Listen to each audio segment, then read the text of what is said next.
Nintendo Direct rumor, Gino spotted in Smash Ultimate, and of course, color theory. Let's dive into it. Blocked content.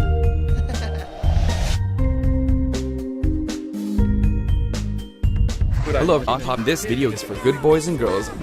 What's happening, my Block buddies, and welcome to a brand new episode of Blocked Content's Leak Speak. My name is Callum, and this is going to be your content for today. We are going to be talking a whole lot about Super Smash Bros. Ultimate's Fighter Pass number 5, but also beyond that, because we are going to be talking about the color theory, and the color theory has something very interesting about it. Also, there's this weird rumor about a Nintendo Direct that has a lot of funny stuff into it, and I really want to talk about that, and of course that final DLC spot for the first Fighters Pass, and Gino. Yes, there is some information about Gino, but it might not be the information that you want to hear, so I wanted to dive into it together with you guys. And here's something super cool. A lot of you guys want a show like this, and here it is, Question Blocked. I answer your questions live on this show, about questions about upcoming fighters, my thoughts on your favorite games, questions about how to start on YouTube, anything you can think of. So send your question through to blockedcontentmail@gmail.com, and I will answer your question live on the show in our next episode. And for those of you guys who like giveaways, we are giving away this Piranha Plant plushie puppet and this beautiful What's Happening My Block Buddies t-shirt at 40k. So remember to subscribe to Block Content right now, press the button, and comment down below why you should have one of these giveaway items. And of course, we're doing this huge team up. It's going to be really amazing, and I can't wait for you guys to find out before this year ends. All right, guys, let's head right on into today's content. And the first thing that I wanted to mention is this super strange Nintendo Direct leak. This comes from Anonymous, and I don't think it is to be believed. It has some funny stuff in there that we can talk about, and that's why I like these things, kind of to, go through them page by page and kind of see what the information here is, what someone would be rumoring would be coming up, right? So it basically just opens up Nintendo Direct saying, "Hello 4chan, I'm here with information from the next Nintendo Direct, which will be airing Wednesday, December 4th. Don't worry how I got this info. Let's just get to the good stuff." And now it gets totally crazy. Are you guys ready? The Direct opens with a gameplay trailer for the new Breath of the Wild sequel. The title is Legend of Zelda: Ganondorf's Revenge. Releases the same day as the Direct, and next up we'll have a reminder that Pokemon Sword and Shield are available now. After this, we are told there is another big announcement from Game Freak, and they show Diamond and Pearl are getting remakes for the Switch. Sadly, because of the HD graphics, only 100 Pokemon will be obtainable. This kind of feels like a shot at what just happened with Sword and Shield, cutting a lot of Pokemon from the decks, the dex hit stuff. Then, Smash trailer suddenly out of nowhere. Darkrai is the 5th Fighters Pass character, and here's a look at our next DLC fighter, part of the Fighters Pass 2. Cruel Angel's Thesis starts playing, and Asuka Langley's Soryu is revealed as the next fighter. Now, of course, I have redacted some information here because at this point it's become glaringly obvious that all of this, as mentioned by my Manny Labfits, is of course a fake, and it's very funny. A lot of things that don't make sense at all. But let's just continue. Sakurai says before announcing Smash 6, the Halo trilogy releases February 2020. Sakurai says we'll still have one more announcement before the Direct ends. Reggie comes out on stage and says something crass, and GTA 6 is Switch exclusive. Persona 5 Switchboard. And I thought this would be a really fun thing to start off this episode, but also what would be cool is if I didn't redact this stuff, would this video technically be like COPPA compliant? Like, could this be not for kids? And all that kind of stuff is very interesting. But what I did want to talk about, the idea that I don't think that the next Breath of the Wild sequel will launch at all next year. I don't think it's a 2020 game. I think it's a 2021 game. I think that is a very long ways off, so I don't feel like that at all. I think that it'll be a while before they remake Diamond and Pearl. Of course, yeah, they have done some Omega Ruby Sapphire stuff, and a lot of people are really happy about the remakes. And now that we have Let's Go Pikachu and Eevee, I think people are more looking forward to the future, right? So that kind of information. I don't think that there's Pokemon coming to the Fighters Pass anytime soon, although I have rumored with a lot of you guys that it is possible that we're getting some, new Pokemon from this entire Sword and Shield line. But yeah, they might have just missed the boat right now. And of course, the idea that some characters here just totally make no sense. So GTA 6, Persona 5, I just want to thank the person who made this, because sometimes we need a little break from the stuff out of the ordinary, right? So I'd like to move on to the color theory stuff next, because yes, the plane of Super Smash Bros. Ultimate has been shaken a lot by what happened in recent days and recent weeks, right? We have confirmations or deconfirmations from left and right every single day. So some days people are talking about Crash Bandicoot or Ryu Hayabusa, or even characters like Sora, and now yesterday Gordon Freeman, even Lloyd Irving has gotten some in, and now we even get to talk about even crazier characters that we never thought possible, like, of course, Dante from the Devil May Cry series, among others, right? So even Arthur from the Ghouls and Ghosts. It's getting pretty crazy out there, and this very handy diagram shows pretty much the colors that characters have gotten over the past to kind of represent their franchise, their series, right? Banjo has got the yellow color. I kind of see that as the rare color, you know, the logo, but also Banjo's pants, you know, other stuff within that game, like the Jiggies. Piranha Plant makes sense to have the green color scheme because it is a plant, and that also, you know, ties into the Mushroom Kingdom and all the green stuff right there. And then Terry, well, blue, the SNK blue, but also the pants and stuff like that. Totally makes sense. Persona 5's color scheme is, of course, black and red, and this great artwork. And of course, we have Joker right there, so it makes sense. And we have Luminary as the hero, you know, the main hero color. So having that be purple also makes sense in that regard. And then there's one color that basically feels like it's meant to be in there, and that's orange.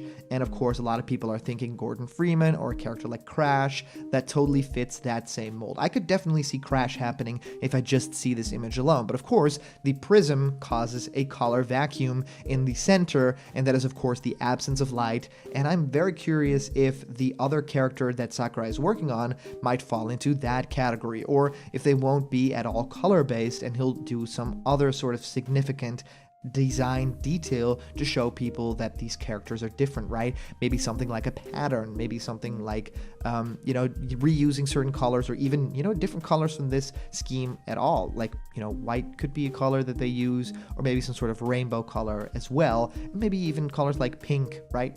So I think it's very interesting, and if you look at this diagram, I really want to know down in the comments which character do you think really fits into this scheme, because it has been getting crazy out there, and hearing from certain sources that characters like Crash might not be the fifth fighter, well, that just pokes a hole in the entire theory that this final, you know, orange plane out there could be that character, or could even be Gordon, which people are saying definitely is not the character. Yeah, if you look at the characters that have been released right now, Piranha Plant, I still count as a DLC fighter, Joker, Hero, Banjo and Kazooie, and Terry.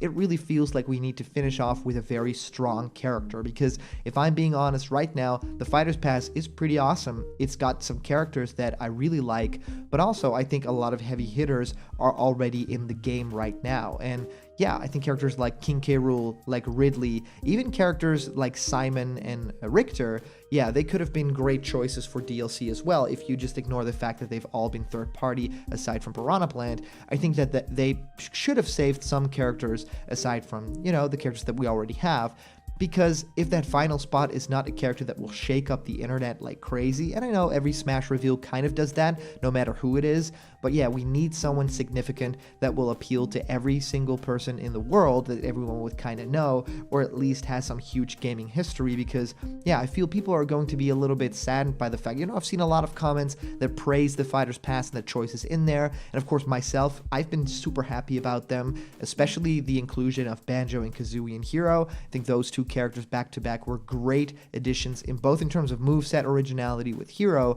and for Banjo and Kazooie, of course, the iconography, the partnership with Microsoft, and what it means for the gaming landscape and that franchise, right? So that's been incredible, but I really think that if we look at it, and a lot of comments I have been getting in my videos are people that don't know Joker, that don't know Terry, that don't necessarily know the Hero, that might know Banjo and Kazooie, but they didn't grow up in that era, unlike myself. So yeah, I could see a lot of people, a lot of modern Nintendo fans might be a little bit disappointed by all of this, right? And that they're really hoping for a character that they just know. And it won't be Waluigi or a character like that, but it has to be someone that will appeal to everyone. So yeah, Sakurai's got a big puzzle to solve here, and I just wanted to end this video by saying this little piece of information about Gino, this little leak that has been posted online, yeah, and it has been sent to me through Discord, it has been sent to others as well. So yeah, I just wanted to set the record straight. This screenshot is actually Gino in the Congo Jungle stage, the Nintendo 64 throwback stage, the Smash 64,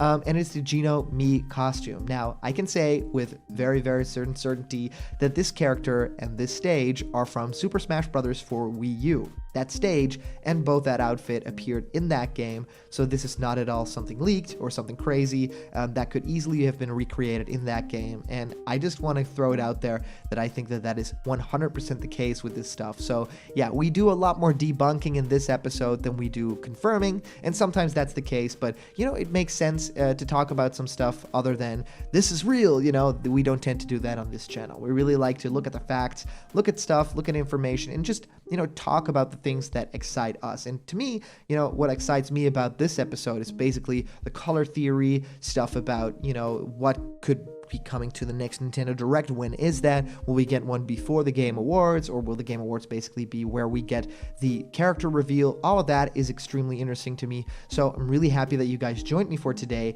I'd love to hear what you guys think of all this news. The Geno stuff especially, I think is very fun, and of course that super strange Nintendo Direct. Yeah, so today's comment question is, do you think that Geno is coming in terms of a Mii costume, or do you think that he will be a character? So super curious, let me know down in the comments below. As for our previous comment question, our answer comes to us by way of our user 90s Bandahawk, with a great screenshot right there, great profile picture of classic Sonic and the new Crash Bandicoot, saying Hideki Kamiya himself made a poll on which one of his characters do people want as a DLC in Smash Ultimate. 1. Dante, 2. Beautiful Joe, 3. Amaterasu, 4. Wonder Red. Note, best not to say it to Hideki Kamiya on Twitter or he'll block you, right? So he always says blocked, you know, blocks people who talk about Smash. But these 4 characters, they have a big history, and especially, you know, I think Dante is a really big one out of these. I think a lot of people also want Amaterasu, or however you pronounce that character, because just of the crazy, wacky art style and how crazy good that game is. Beautiful Joe has big fans too, and already appeared in some other fighting games, and Wonder Red is of course originated from Wii U, so would fit in well with Nintendo, right? I really feel like if it's any of these characters, the most recognizable video game character out of these ones would probably be Dante at number 1, and I think the number 3, Amaterasu. I think that Beautiful Joe has had its best time, and Wonder Red, just, you know, that didn't appear to be the big franchise that they were hoping for, and so far only has, of course, the single game. So that's my choice here. So thank you so much for your comment, 90s Bandy Hog. It's been really great to go through all your comments, and I always read every single one of them. So thank you so much for sending them to me. They're always so much fun to read through. And of course, a huge shout out to our latest Patreon supporters. You guys make block content as a thing possible for me. It makes me super happy. So if you want to have yourself created as a little block content guy, or even have a live Skype discussion with me, or even have your own ideas for videos and I make them for you, just go to patreon.com/blockedcontent and you can donate even a little something, and that'll give you great rewards. And the more you donate, the more things that you get, and you can even decide what I make videos about like 2 times every month, which is a really great get, and some people are doing that with the content that I upload. So remember, if you're not yet a member of the Blocked Content family yet, please hit that subscribe button right now. It helps me out a tremendous lot, and ring the bell for notifications, so all the news and fun that you care about will be delivered on the daily to you guys. And thank you guys so much for watching today. I'll see you guys around the corner, where there's always more Blocked Content. See ya!